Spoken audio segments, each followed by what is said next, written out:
Bonjour à tous, le 10 juin prochain auront lieu les assises de la pierre-papier. De quoi s'agit-il? À qui s'adresse-t-elle?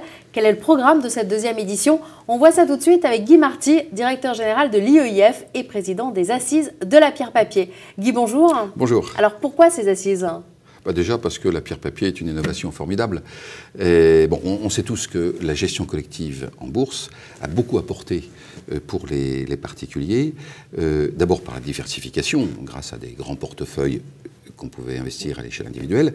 Également par l'accès à différents marchés boursiers ou secteurs plutôt qu'à des valeurs individuelles, et aussi par la protection, la transparence qu'elle apporte. Eh bien, la pierre-papier, c'est la même chose, mais pour l'immobilier, et avec quelque chose en plus, c'est que l'immobilier est beaucoup plus dispersé que les 900 valeurs cotées à la Bourse de Paris, par exemple, et qu'en plus, le montant unitaire d'investissement est très très élevé, si bien qu'avec 100 000, 200 000 ou 300 000 euros, il serait impossible d'avoir accès à une diversification, et même parfois d'acheter les immeubles, les bons, ceux qui représentent une valeur d'avenir. Alors à qui s'adressent ces assises? Alors au CGP, et donc au Conseil en investissement financier, et au CIF, là, et en fait, il y a un contenu très important au niveau des ateliers, des conférences, qui sont d'ailleurs validés dans le cursus là, par les associations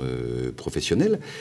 Et alors, toutes sortes, hein, il y en a certaines sur l'ingénierie patrimoniale, d'autres sur l'analyse profonde des qualités de tel ou tel produit, SCPI par exemple aussi, etc. Il y a aussi des questions sur les valeurs vertes.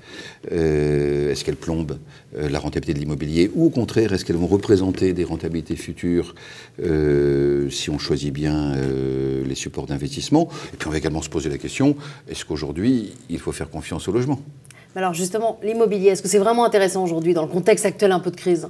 Alors c'est vrai que le contexte macroéconomique aujourd'hui nous dépasse largement. Ce que je note simplement, vous savez, c'est la loi de Keynes, Geneviève de Fontenay. À la fois un économiste et la créatrice de Miss France ont trouvé la même loi économique. Le problème, c'est pas de savoir si la jeune femme est belle. C'est même pas de savoir si les autres vont penser qu'elle est belle. C'est de savoir si les autres vont penser que les autres vont penser qu'elle est belle. Et en fait, c'est ça qui se passe pour l'immobilier. Actuellement, partout dans le monde, les fonds de pension, les fonds d'investissement, les grands institutionnels considèrent que les autres vont considérer que l'immobilier est intéressant et donc renforcent leur allocation d'actifs dans l'immobilier, bon, dans une diversification, mais renforcent leur présence sur l'immobilier. Donc les CGP peuvent faire la même chose avec les particuliers. Donc pour résumer, le 10 juin prochain, les assises de la pierre-papier, c'est l'endroit où il faudra être. Oui, et notamment dans les couloirs. Parce qu'il y aura les ateliers, il y aura les conférences, mais on sait très bien que les réunions de CGP sont toujours très très sympathiques, donc ça permet de se rencontrer, d'échanger, etc.